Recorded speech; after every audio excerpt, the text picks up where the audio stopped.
Hi guys, what's up and welcome to today's video. Thank you so much for coming to hang out with me today. If this is your first time here on my channel, hi, I'm Maria and I'm so glad that you're joining me. I would love it if you would hit the subscribe button down below and the little notification bell before you leave so that you remember to come visit me in my future videos. And welcome back to another new background. If you guys haven't watched my previous video, which was my what's in my bag, I'll link it up there in the cards. If you haven't seen it, go check that out. But I talked a little bit in that video about what's going on with like my whole setup and my room. So if you want to get updated on that, just go visit that video. But for the time being, I am just here trying out a few different spaces that we can hang out in until I get like my final like whole setup done. So yeah, this is what we're working with today. But I'm here today with this bare face, as you might be able to notice, because I am doing a foundation review and sort of a first impression video on this little guy, which is the Hourglass Vanish Liquid Foundation. And you might be thinking, this is not the bottle that it comes in because this is a sample size. If you're not familiar with the Hourglass Vanish Liquid Foundation, it is very expensive. I believe it is $56 for a bottle of this foundation, which is ridiculous if you ask me, because you get like 1 ounce or so, I think. So that's a lot of money to spend on something to just put on your face and then wash it off every single night.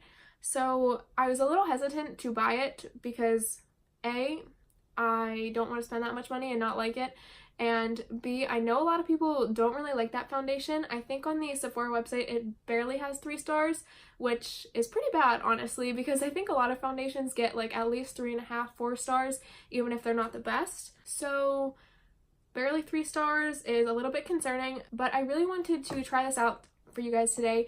And I know this like isn't new at all, it's a few months old, honestly, but a lot of the people that I have seen review this and talk about it, they absolutely love the Hourglass like Vanish stick foundation, and honestly I have never tried that. I'm not the biggest fan of stick foundations, and quite honestly that is very expensive as well, so I don't want to spend money on that if I'm not gonna like it, and I don't really like stick foundation in the first place, so I can't really imagine liking that too much. I know it looks amazing on so many people's skin, but I don't know if it's for me. Eventually I'll probably try that foundation, honestly, just because so many people rave about it, but it was easier to get a sample of this in Sephora. I don't know if they do like stick foundation samples. That'd be kind of weird, like if they just like chopped off a piece of it, and then it would be kind of weird to apply. I'm not really sure how that works, but I did get a sample of the Vanish Liquid Foundation, and that's what we're going to be trying today. So if you want to hear my thoughts on how this foundation performs, just keep on watching. So I know one of the big things about that foundation is you're not supposed to use primer with it,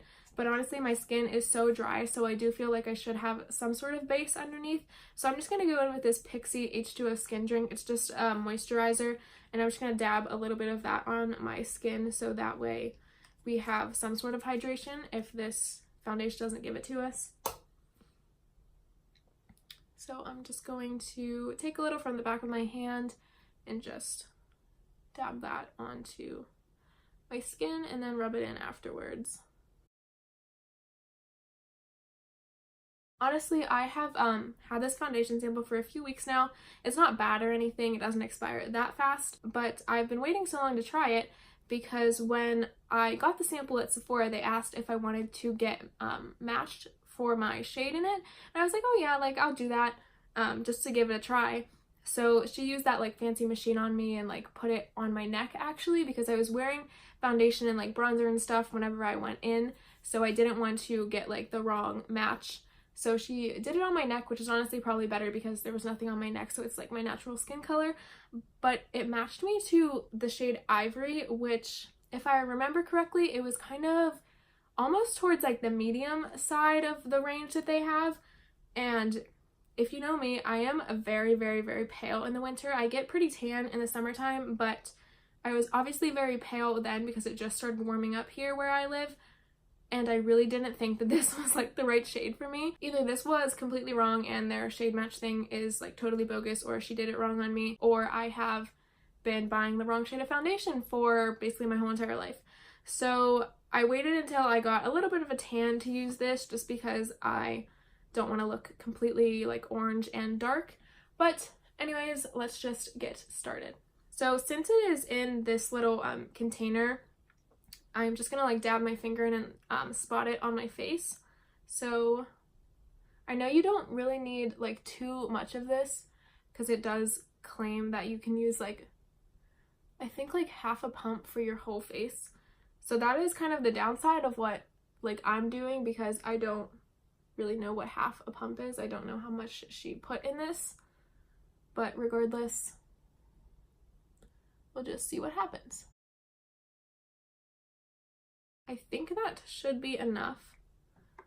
Oh gosh, I should have got something to wipe my finger off with. Also, I have my damp sponge here. Sorry, this is so dirty. This is the Real Technique sponge. I really need to clean this badly. It's been quite a while since I have last, as you might be able to tell. But I know like they sell the brush to use with this foundation, but I don't want it to be too heavy because I know it is a thick full coverage foundation. So I'm going to go in with this damp sponge to kind of lighten it out a little bit.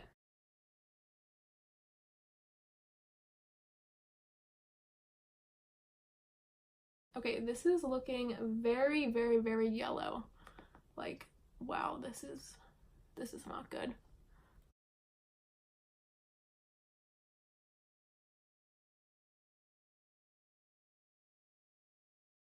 Okay, other than being like the completely wrong shade for me, like, oh my gosh, look how yellow this is.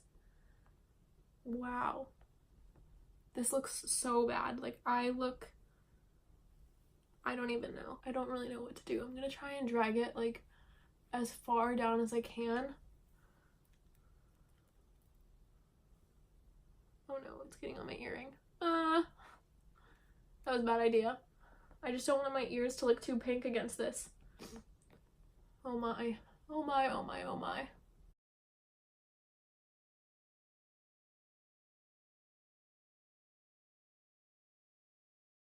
Wow, this has to go like all the way down on my chest because this is not my shade.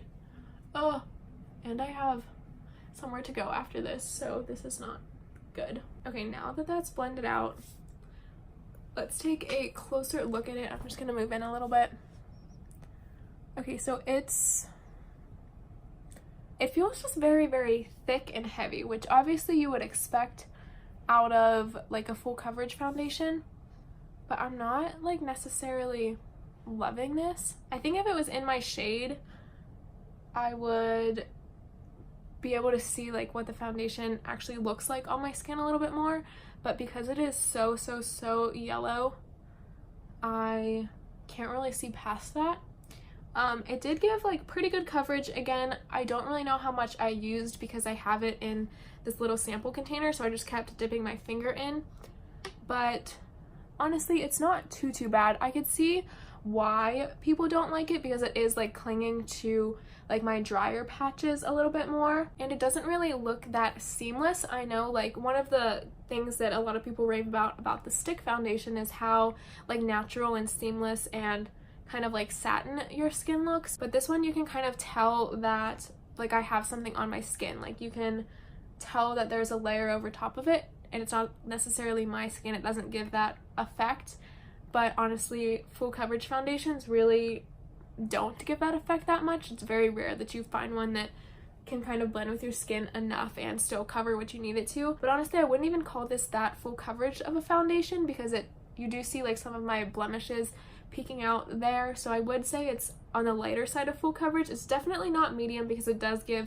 some coverage, but it's definitely on the lighter side of full coverage. Okay, so now that that is on, hopefully our concealer can help us look a little less yellow. So I'm just going to hop in with this e.l.f. 16-hour camo concealer. I was going to use my Born This Way one, but honestly that one has a little bit of a yellow tint to it, and this one is more like peachy white.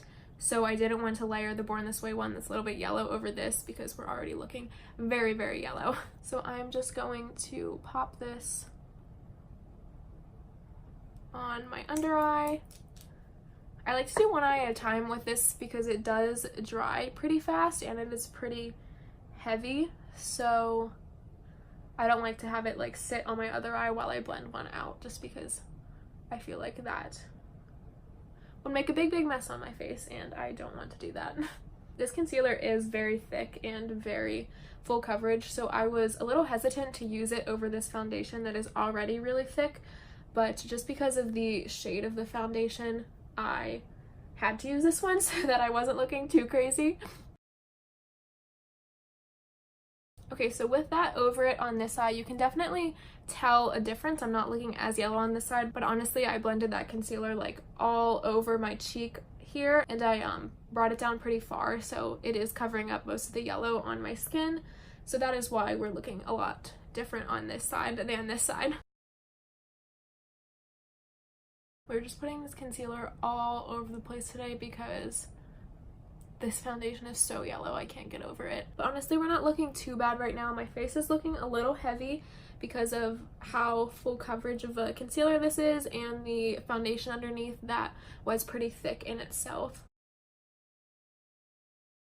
Alright, now that that is done, you can see it is looking a little bit patchy around here, but honestly that's pretty common with most foundations. I do get a lot of dryness right there, and it always like clings on to these little patches by my eyebrows.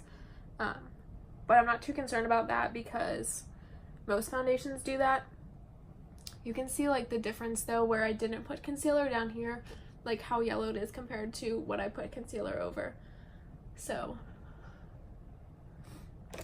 yeah, I am not a fan of that shade like at all. It's definitely not my shade, at least at the moment. But the foundation itself like doesn't look that bad. I can see why it didn't get like 4 stars, because it is a little like thick and not fun to work with, but I don't think it looks too bad now that we have this concealer over top. So while I wait for this stuff to kind of sink in my face a little bit, I am just going to pop on this Smashbox 24-hour photo finish eyeshadow primer on my lids.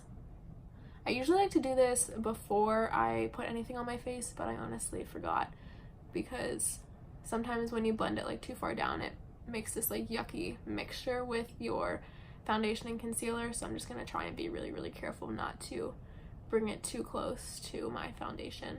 Okay, so I just went ahead and did my eyebrows off camera while I was waiting for this stuff to kind of sink into my skin a little bit. I am going to powder my face just because I really can't go without setting at least my under eyes, because I find when I don't, especially with like tackier concealers and foundations like this one, my mascara really transfers onto my under eyes, and I obviously don't want that to happen, so I do powder them just so that doesn't happen. So I am just going to go ahead in with the Maybelline Fit Me Loose Setting Powder. I really love this stuff. I have mine in the shade like Fair Light, I think, or maybe Light, just because I didn't want it to be too white and translucent. So I am just going to pat this on my under eyes and leave it there for a few seconds before brushing it off. And then I'm going to go in with this IT Cosmetics Brilliant Powder Brush. This is from a holiday set, so you can't get this anymore, but IT Cosmetics has so many powder brushes. You can probably find one very similar.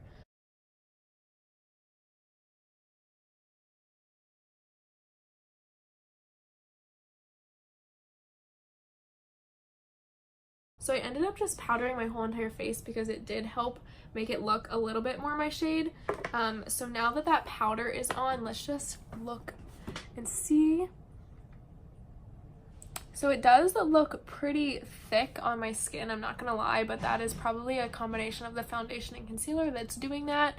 I'm not too crazy like about how my skin looks right here. I do have like some blemishes and redness and dryness right there, so it's not necessarily going to look the best there just because of what's underneath, but I don't really think that most foundations that I have used look that terrible right there, because I do like frequently get like dry patches there and like a little bit of discoloration, and most foundations do a good job of covering it up and making it look pretty seamless, but this one, not looking too hot. Alright, so I am just going to speed through my eyes really quickly, and then I'll be right back to finish off the face with you guys and give you my final thoughts on this foundation.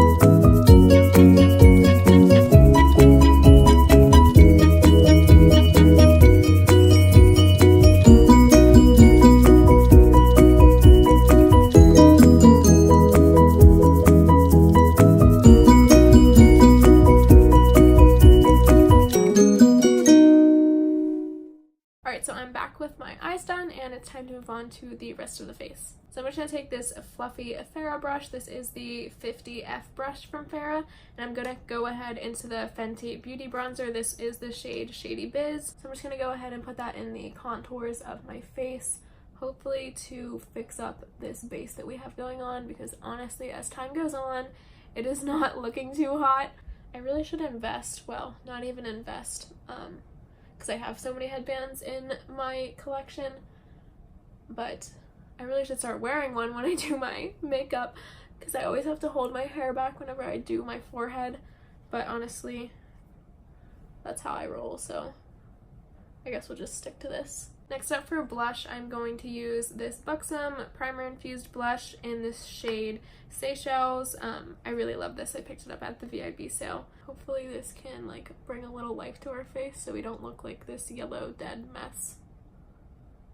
I may or may not have dragged my blush down a little too far, but honestly I would prefer that any day over this yellowness that I have going on there. Alright, then lastly I am going to go into this Ofra highlighter in Star Island and just pop this on my cheeks, hopefully. Whoa, that's too much. Wow, wow, wow, wow, wow. Oh my, this is turning out a mess, honestly. Okay, so before I set my face with the Morphe setting spray, let's just take one final look at this. It does look pretty thick and heavy. That's probably the best way to describe it. It just looks like a lot, honestly. It doesn't look natural, like, at all. It honestly could have been like the combo of the concealer with the foundation, because this concealer is pretty thick, but it didn't really cover up like anything on my cheek that much. I'm not really digging how this cheek looks at all. It just looks a little bit messy and like not finished. It is like clinging onto like my dry spots on here a little bit, and it doesn't look the best. I am gonna set my face with the Morphe setting spray and just see if this can save it at all. So I'm just gonna let that dry for a minute or two, and then I'll be right back with my final thoughts. Okay, so now that I've kind of let that sink into my skin with the Morphe setting spray on top, let's just take a closer look. It's still looking like pretty dry there. Some of the stuff, like you can see, is kind of blended together a little bit with the setting spray, which is what I really like about that. It feels a little bit more put together now that everything is kind of soaked in and set. But regardless, I'm still not too in love with this foundation. I would say on its own, without like the setting spray on top or like setting powder or anything like that, I think it does deserve like the 3-star range. It just didn't look the best naturally by itself, and it was like clinging to my dry spots a little bit. Also, it didn't seem to cover as much as I thought it would. I thought it would really be like an extra full coverage foundation, but if you remember, you could still see my blemishes through like the foundation a little bit. You can still kind of see them through the concealer, but definitely not as much as when it was just the foundation on my skin. Also, I kind of find it a little gimmicky that it says like you don't need a primer with this, and they recommend not using a primer with the foundation. Typically, what I find at least with most foundations that I use, I feel like they look much better with a primer underneath, regardless if it's a like hydrating primer or a gripping primer or something that makes you matte. I just think that foundations look so much better when you prime the skin first. So even though we moisturize the skin, I didn't use like a primer necessarily, so this may look better with a primer. I'm not sure because I didn't use it with a primer yet, but I still have a bunch left in my sample, so maybe I'll use it again with a primer, or if I go back and get another shade, I'll use that with a primer just to see. But I do find it like a little gimmicky that they say not to use a primer with it, because I feel like most foundations look better with a primer underneath. That's what primer's for. Foundation primer is to prime the skin for foundation, so I can't imagine that it wouldn't work under this, being that it's a foundation. But anyways, with the setting spray on top, I would give it maybe like a 3.7, 3.8 at the most. I don't think it looks the best. Like, it does look pretty heavy and a little bit cakey like up here in between my eyebrows. Again, that's normal for most foundations, but I feel like this looks extra terrible. And not to mention it doesn't feel like too comfortable on the skin. Like I feel like if I touch it in any spot, like it would just like swipe away and I'll have a giant line where the product was removed. And with most foundations I don't really feel that way. It might just be because I like foundations that are a little bit thinner and not as heavy, so this does feel like a lot on my face. And I'm not necessarily too happy about this, about how this turned out. Like I don't want someone examining my face really close. I feel like they would be able to tell me that my skin doesn't look that good and that I look a little bit heavy and cakey, so definitely not a good thing, especially if you're going to be interacting with people. But yeah, those are my final thoughts on this foundation. I just really wanted to review this for you guys because I know a lot of people that use it, and those that have reviewed it here on YouTube have used the stick foundation before, and I know so many people love that, including the people that have used this foundation and not liked it. So I just wanted to give you guys kind of an unclouded judgment on how this foundation looks and wears and feels on someone that has never used the Hourglass stick foundation before. Honestly, I don't think that this is one of the better products that Hourglass has ever come out with. I haven't really dabbled into Hourglass too extensively just because it is pretty up there in price, but I have gotten my hands on all of the Hourglass samples that I can, and I have liked their products in the past, like their Veil Mineral Primer. I absolutely love that. I think that it is beautiful. Maybe it might even look beautiful under this foundation, who knows. But yeah, those are my final thoughts on this foundation. I don't think it deserves as low of a 3 rating as it does have on Sephora, but it's definitely not 4 stars by any means. Somewhere in the middle is what I think. So I hope you guys enjoyed this video, and thanks for hanging out with me today, and I can't wait to see you guys in my next one. Bye!